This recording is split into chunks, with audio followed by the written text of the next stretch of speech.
Good morning, YouTube. So, I'm eager to share this piece today because it's one of my favorites. Uh, Early piece. And for those who are new to the channel, these early works are based on a loose philosophy. Um, Loosely using the word philosophy, that is. It's more of let's keep it at philosophy. That once I realized I could cast my own sculptures in pewter and bypass the whole middleman bronze foundry situation.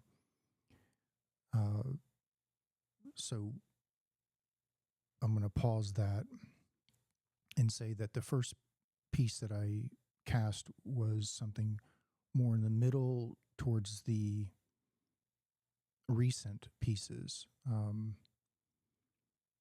So once that turned out, I went back and I started to cast the most early pieces, and then I'm working my way forwards. Will probably take me, depending on how things go with sales and patrons and this channel and my external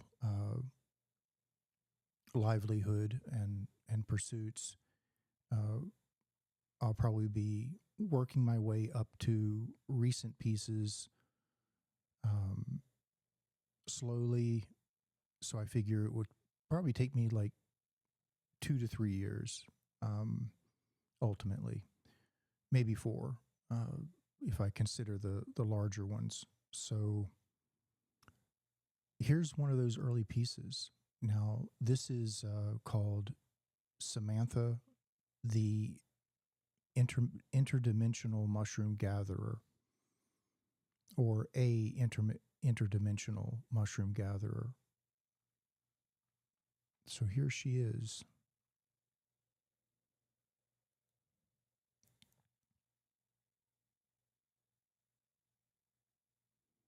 So far, so good as far as the new lens.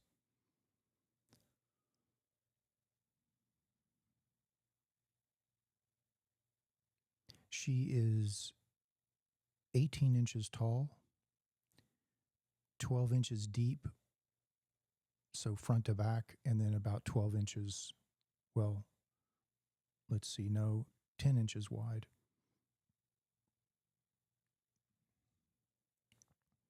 It's sitting on a 12 by 12 marble tile, and it's definitely giving the turntable everything it's got as far as the weight. This piece probably weighs about 50 pounds. So there's very little about this piece that's not solid. And there's a bit of a story behind casting it, as those who are casters watching this video will imagine. So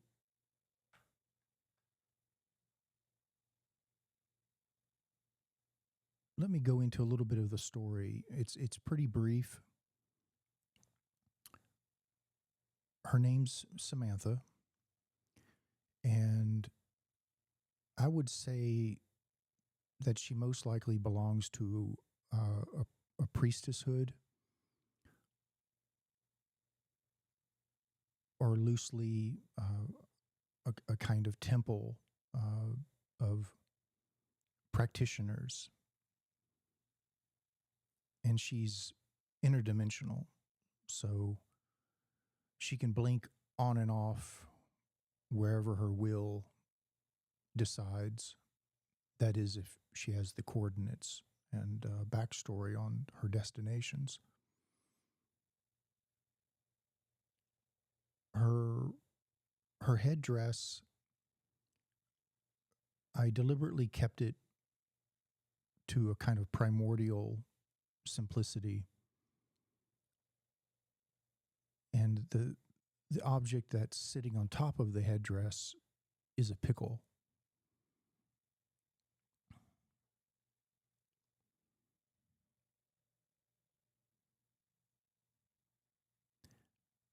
this piece was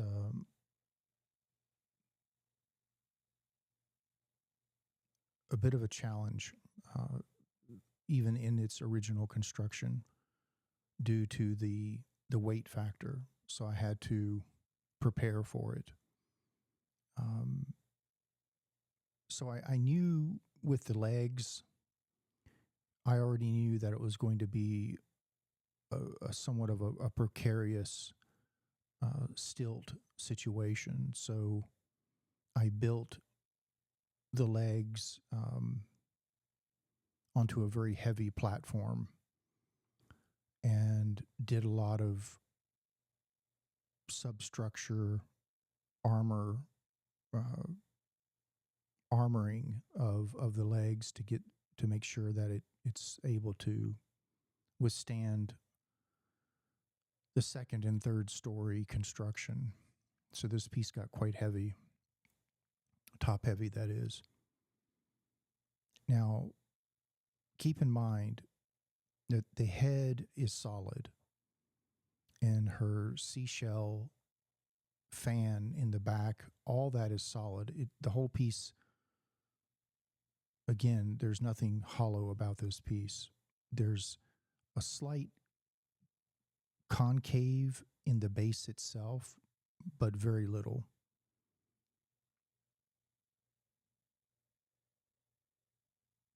So in casting this piece,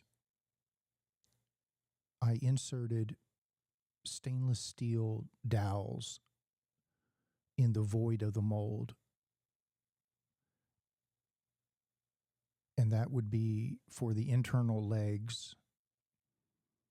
And then prior to that, I bent the stainless steel at right angles so that they get embedded in the pewter itself. So when I cast this piece, the molten pewter wrapped around the stainless steel dowels. And the dowels go quite deep up into her torso. So that was that.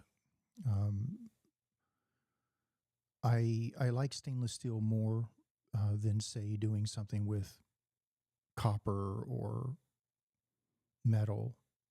Metal, stainless steel is metal, but it's denser than, say, cold rolled or hot rolled steel. And it's more archival in being something that is internal and hermetically sealed by somewhat of a dissimilar metal. And it's more rigid. Cold rolled steel is pretty rigid. It could even be comparable to stainless steel. But I still like the density and the archival aspects of stainless more so. And of course, copper is way too soft.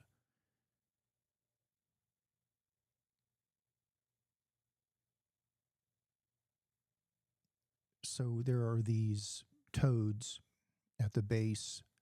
She's walking through a swampy environment, and these three-eyed toads are rising from the swamp to greet her. Not to worship, simply to acknowledge her presence and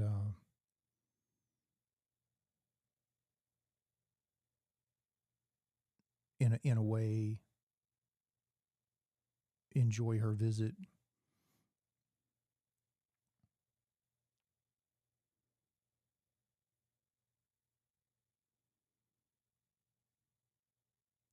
Her little basket to her right, your left. That was a bit of a challenge. Part of it didn't turn out in the mold because I didn't have a channel. So picture this mold upside down. So if you don't have channels in certain areas to let the air out and let the pewter replace that kind of pressurized bubble, then it just simply stays a void. So the bottom of the basket didn't turn out. So I went back and I recast it, kind of like they would do a gold cap on a tooth. And I refitted it and soldered and meticulously cold chiseled it and formed it all back to the original design of the basket. And inside of the basket is, of course, mushrooms. So that was a labor of love. And there was one reveal on the legs where, for whatever reason, through the dynamics of the pour, was about an inch long by maybe an eighth of an inch wide, an area that was that showed the stainless steel rod.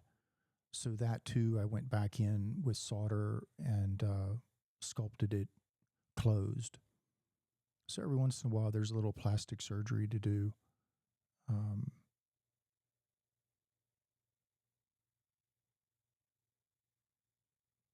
When you're working with multiple pours and also pieces this complex as far as appendages and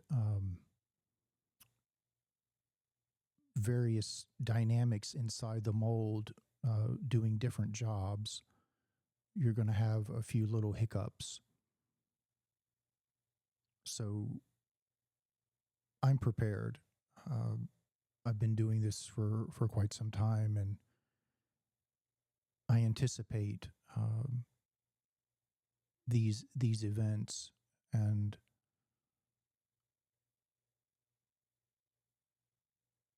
in some sense, I welcome them.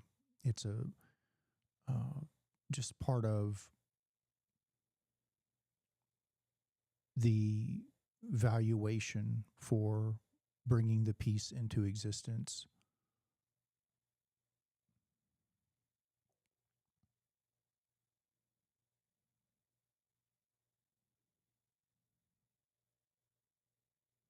So the story, like I said, is pretty minimal,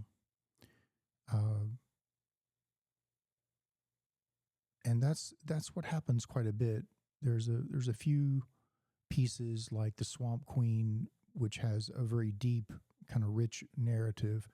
The Mushroom Gatherer is another one that I haven't really gotten into at length.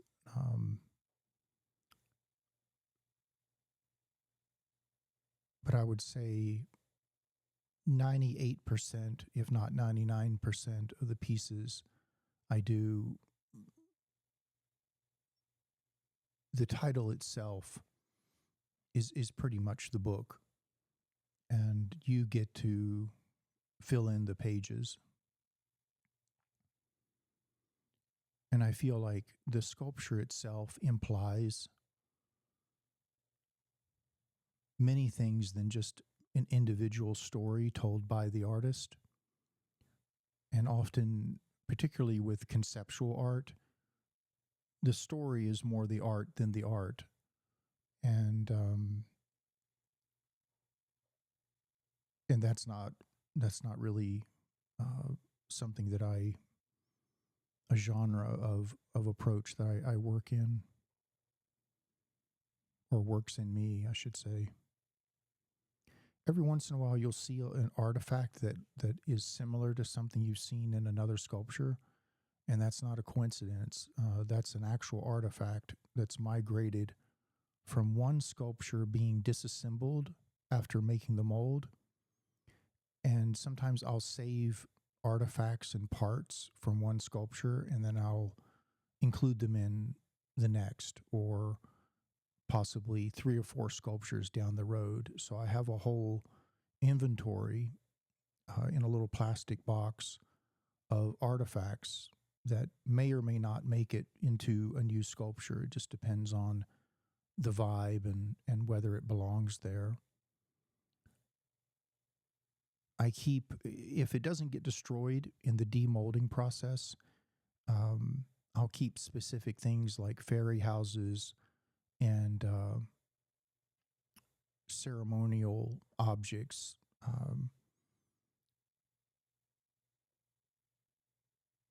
In the very back, you see this sort of seashell-looking swirly thing down on the bottom there. I'm pretty sure that's from a previous sculpture. And in here, you've got two baskets, I believe, flanking this piece, left to right, down below. And they're like these little treats or cakes. Actually, there's only one, I believe. It's to your left. They're like little offerings for Samantha. And to your right, that's a fairy house sitting up high.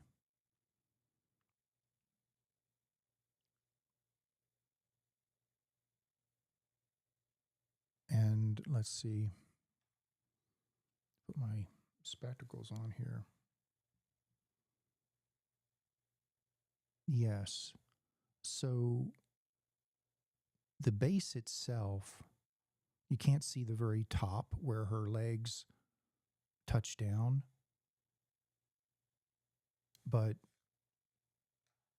I used a casting of bark as the foundation for the base, the outer shell of it, and then I built on top of it. You can't see it in this video, but down below where her legs terminate, there's a very rich bark texture.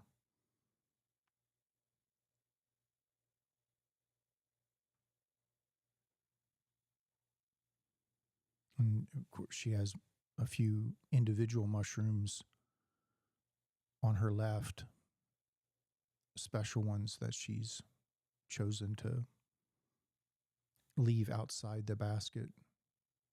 And that seashell up top, behind her head, is a real seashell that was life cast and then integrated and designed on top of.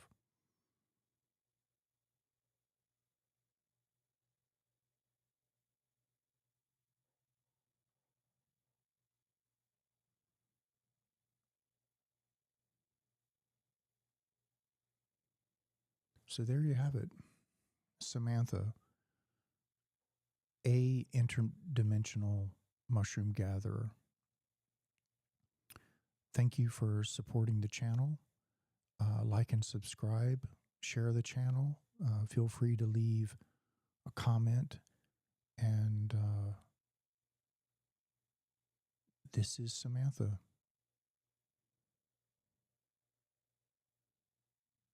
Thank you once again, and happy Thursday to you.